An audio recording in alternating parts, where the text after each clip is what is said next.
Hello everybody, it's me, Alex the Hunted, and today we're going all the way back to 1933 to what some people consider the first ever kaiju movie.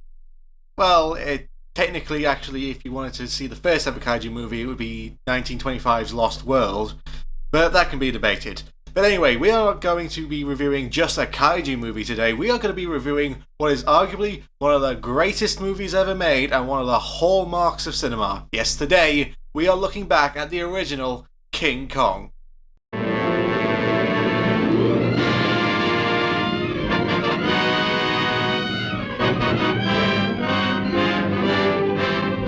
So our movie begins with an old ancient Arabian proverb. I tried to find out where it came from, but found nothing. But anyway, it's nice. We open in a shipping yard with a film producer looking for Carl Denham, as we get some exposition about what's going on. Basically, a huge ship of men and explosives are going to film a movie in some fantastic, never-seen location. A movie shot on location? How ridiculous! Anyway, the agent goes aboard and we meet Carl Denham and the ship's captain, Eaglehorn, discussing the voyage they're about to take, and with these new gas bombs that could knock out an elephant, that by no way will come into play later on in the movie.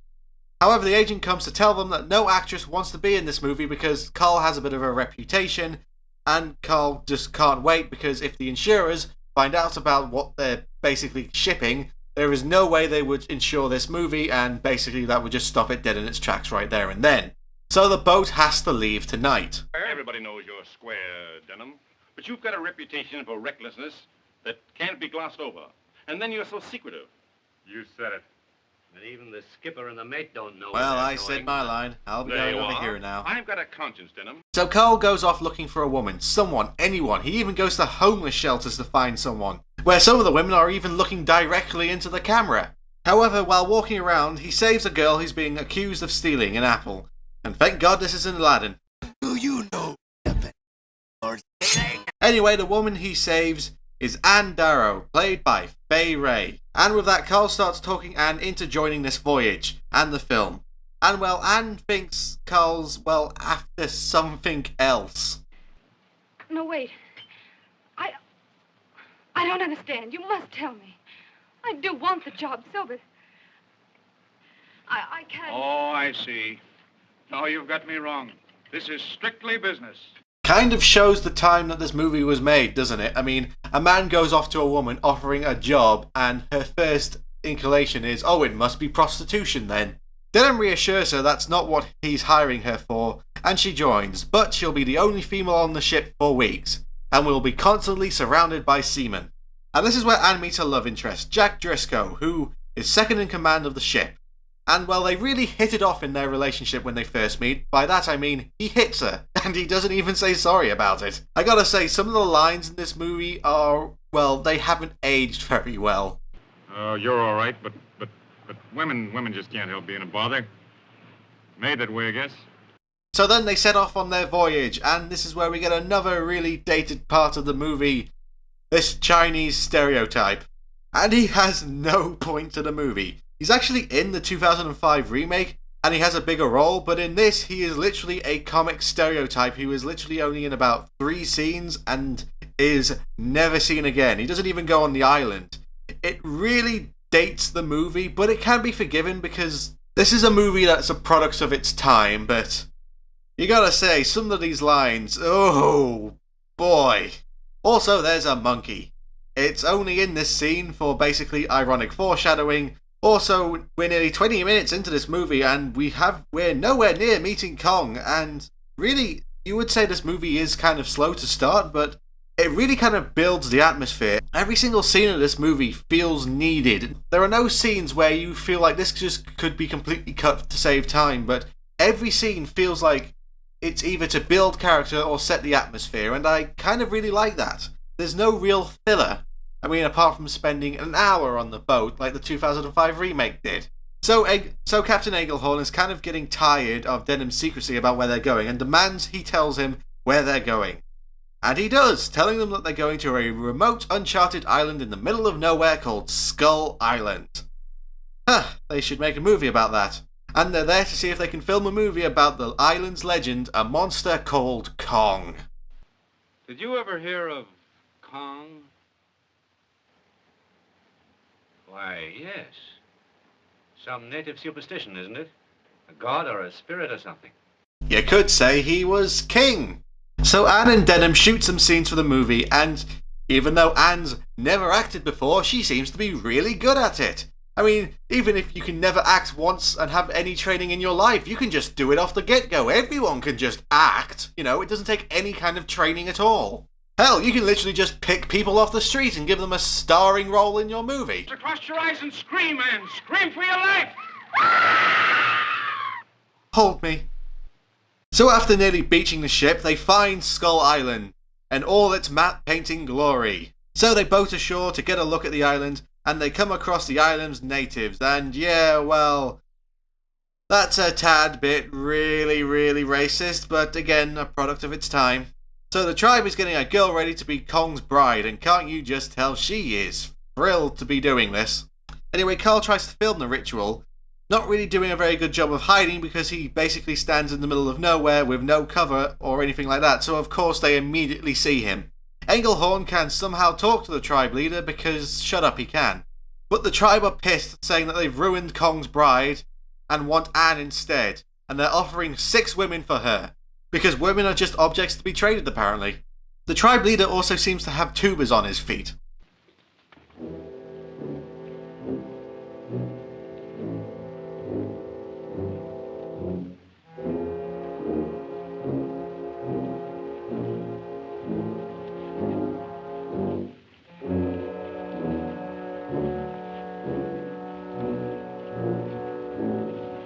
The offer is rejected and they leave before things kick off. That night, Anne and Jack have a conversation and, well, basically fall in love, because this is how you confess your love, apparently.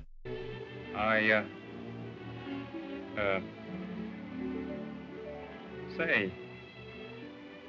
I guess I love you.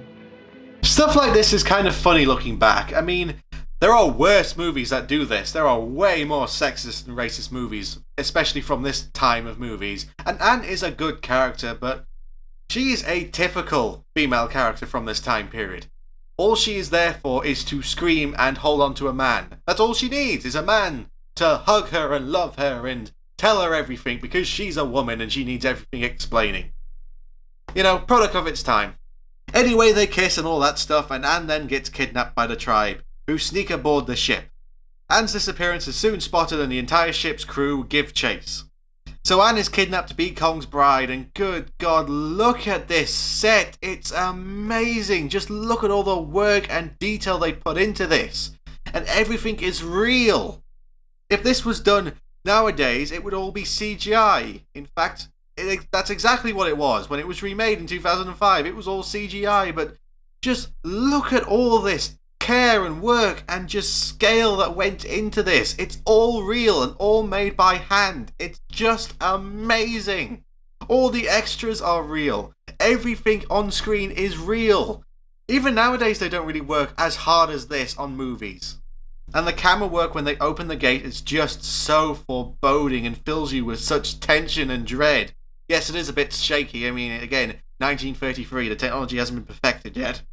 But just how it slowly zooms in on this gate being opened and this sacrifice stand just being in the middle, and it just stays on that for the entire shot, and it's brilliant. Anne is dragged to the podium and she's tied and left alone when the gate is closed behind her, and then it all goes silent. Then they call Kong by ringing a gong and he appears, and this is one of the most legendary reveals in all of film. And I know it's stop motion and it might be a bit obvious nowadays, but just put yourself back in 1933. Imagine how mind-blowing this was. This was so ahead of its time. All the detail and work went into just this stunning, amazing work of art, and it's one of the greatest achievements ever put to film. So Kong kidnaps Anne, just as the crew arrive to see Kong and look at it in astonishment. They open the gate and run in to go save her, and you can just bet how well this goes. So less than a minute into their jungle, they run into a Stegosaurus that charges them, so they have to shoot the hell out of it. even when it's down and defenseless and can't attack them anymore. They just shoot it in the face because, that's the American way. This is one of the techniques that this movie created. You see, the stop motion animals were done first and then projected onto a screen so the actors can act off it. You can see where the trees and surroundings are sort of covering the edges of the screen, but again, so many things this movie created. Anyway, they follow Kong towards a river, so they just make a raft in a matter of minutes.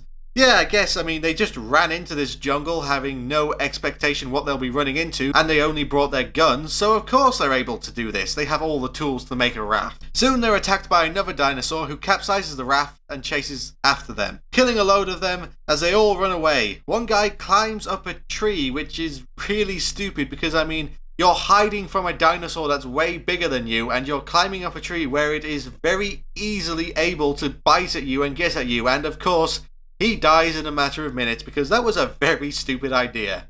Seriously, they've only been here for about 5 minutes on screen and there's already a ton of dead men. So they run along a log and it just so happens that Kong is there after he left Anne in a tree. And really, it's not really these men's day because Kong just starts to shake and rock the tree until they all basically fall off one by one, apart from Denim and Jack. For this scene, what they did was they overlaid the two separate film reels over each other, so they filmed the tree rocking scene and then the stop motion scene and just basically layered one over the other in the edit. I know I'm talking a lot about the making of this movie, but that's because it's just so fascinating. I would highly recommend watching this documentary about how this movie was made and all the things it just pioneered. Also in this documentary, they recreate a scene that was lost from the original movie, the famous spider pit scene that was in the remake King Kong movie in 2005. Yeah, that wasn't just made up for the film. That was in the original King Kong movie, and Willis O'Brien said it's his favourite work, and it was sadly just lost to time. So what they did was, what Percy Jackson did while making the 2005 remake, because he loves this movie so much, he spent time and money to recreate that lost scene using the original methods that Willis O'Brien did. And he said it was incredibly challenging. Even in 2005, this was a huge challenge for the director to do. So just imagine how amazing and just technically stunning everything in this movie is. In 1933. Anyway, after all the characters with no name have died, leaving just Jack and Denim alive. But first, Kong starts to search for Jack under the cliff. So what they did for this scene was have the film from the live action sequence being on the stop motion set, and it would just be moved frame by frame. Also, I kind of love this scene because while Jack is trying to not get killed by King Kong, Kong has this just look on his face when he gets stabbed by Jack's knife that, ow, that kind of hurt. Like he just got a paper cut or something. It's kind of hilarious. Anyway, while Anne is busy being up a tree, a T-Rex appears and goes to try and eat her. She screams, and honestly, I think half of her lines in this movie are just her screaming. Hell, she doesn't have a single line throughout the entire time she's with Kong. All she does is scream. So we get the legendary T-Rex fight, and it's just awesome, as they say it is. Yes, the remake fight was awesome as well, but I honestly think this one's kind of better because it comes off as more natural. The two beasts do more grappling and biting than they do punching and kicking, which I think is more natural in how animals fight each other. So eventually Kong gets the upper hand and does his famous breaking of the jaw, which I think he has done in every single movie onwards. I also kind of love the little detail of after he breaks the jaw, he has a little play with it, just to make sure it's broken. So Kong takes Anne away with a big goofy grin on his face, and Denim and Jack meet up, deciding to split up. Jack will go rescue Anne, and Denim will go back to the captain to tell them to get everything ready because they're going to leave. However, I have to ask, how does Denim know where he's going and how to get back? When they were chased by the dinosaur on the raft, they kind of just ran off randomly in any direction. So how do they know where they're going? But he does get there pretty quickly and tells the captain about Kong. The captain is close to basically giving up, but Denim convinces him that they can save Anne and Jack and stop Kong with their gas bombs. Maybe you should have brought along those gas bombs when you went off into the jungle. So Kong takes Anne to his cave. It's the first date kind of thing. You take her round to your place for coffee, classic dating. However, a big no-no for your first date is having your girl being attacked by another dinosaur. You should really make sure there's no dinosaurs in your place when you bring a girl over. So Kong fights the snake-like dinosaur that nearly chokes him out, but Kong beats him by smacking him really, really hard. Like, it's a whip or something. What I will say is that all remakes of this movie portray Anne as getting somewhat attached to Kong, starting to sympathize with him and actually like him. Well, in the original movie, because Anne really doesn't have any lines and all she does is scream, it's kind of basically seen as Anne does not give two shits about Kong, and all she wants is to be off this island and to be far away from here as possible. So Kong takes Anne to the top of his mountain and shouts basically and roars across the whole horizon, basically telling everyone that this is his house, and if you come into his house, he'll kick your ass sideways. So Kong picks up Anne and starts having, a little feel, and starts to strip her down, strip her out of her clothes. I mean, my god, women showing bare legs in 1930s, some men must have been having heart attacks from seeing that much skin. So Kong puts Anne down, and of course, he can't leave her for 5 minutes because she is instantly attacked by a pterodactyl. While Kong is fighting that, Jack catches up with Anne and tries to escape by climbing down a vine down the mountain. However, Kong won't let his girl get away that easily, so they have to jump off the vine into the water below. And from that height and how close they land to the edge of the mountain, they either died or have serious injuries, because there's no way the water was that deep, that close to a mountain. That's not how erosion kind of works. Really, I mean, they got so close it looks like they even skimmed the edge of the mountain. So they are basically dead. But no, they are completely fine. And they make a run for it. However, Kong is soon chasing after them. They soon get back to the entrance and reunite with Denham, the captain, and the rest of the crew. And Anne finally gets a line after over 40 minutes of just screaming. But Denham is not done because he wants to capture Kong and make money off him. There's no time to argue as basically Kong is right at their door, looking to get back with his girl. The villagers actually help out the ship's crew by trying to hold the door closed, but soon Kong breaks it down. But my wonder is, why didn't Kong just, climb over the wall? He's an ape, he can climb up anything. It doesn't really matter. With that, Kong goes on a rampage, attacking and destroying the village and even eating and crushing some of the villagers. And this is before actors' unions existed, so the director could basically do whatever the fuck he wanted to the actors. Like, nearly suffocating one of the tribal men under the mud under Kong's foot. Yeah, that guy nearly died doing that. So as the captain and the crew are making their escape, Denham gets one of the gas bombs and is ready to throw it at the approaching Kong. And it slowly knocks him out, Denham claiming that they are now millionaires because, everyone's gonna want to see this. So we cut to New York, with them completely skipping over how the hell they managed to get Kong back to America, but oh well. Also, off-screen, Jack and Anne got engaged. But it's a sellout show of Kong, and they all get ready for the great reveal of Kong, the 8th wonder of the world.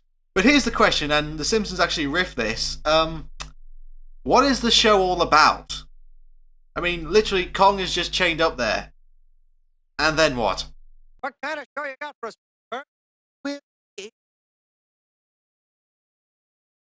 Then just do that. Denham has the press start taking pictures of Kong, and he starts getting pissed off, thinking that they're attacking Anne somehow.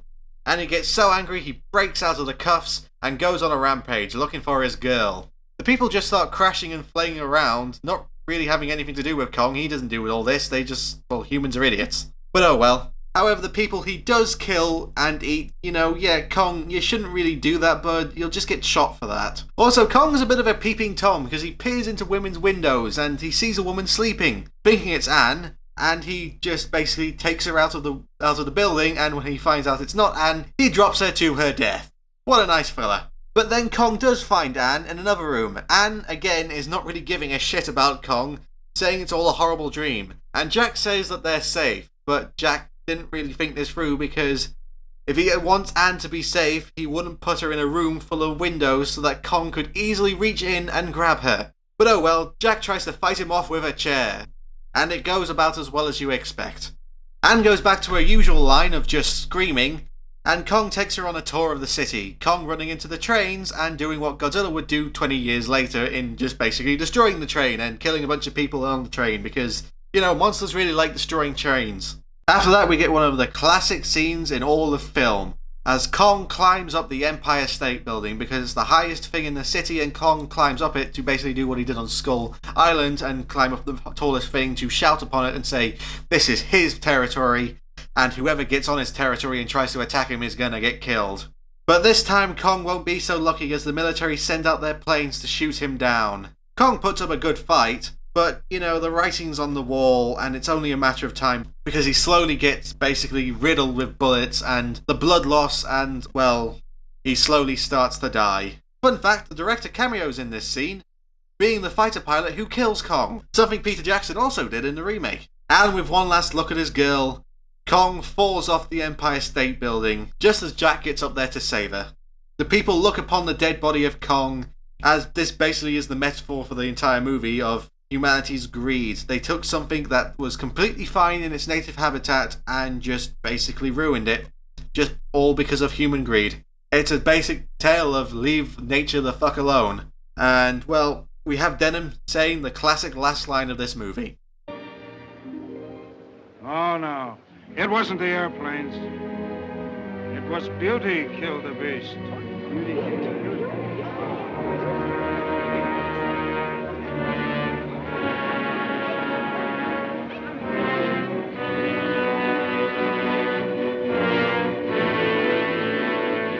And that was King Kong. It's just as amazing as it was when it was first released in 1933.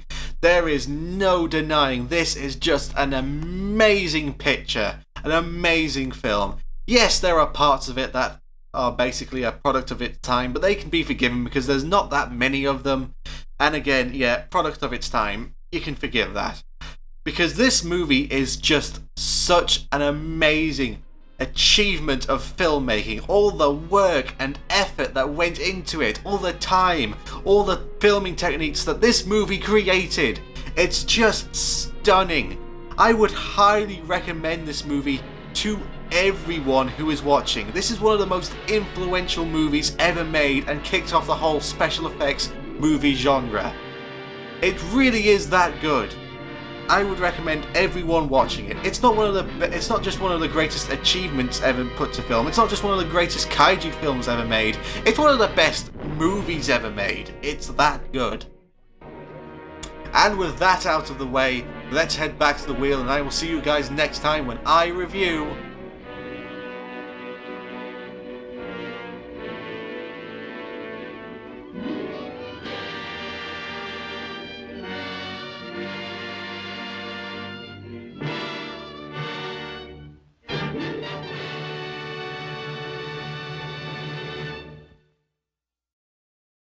Destroy all monsters. I'll see you then.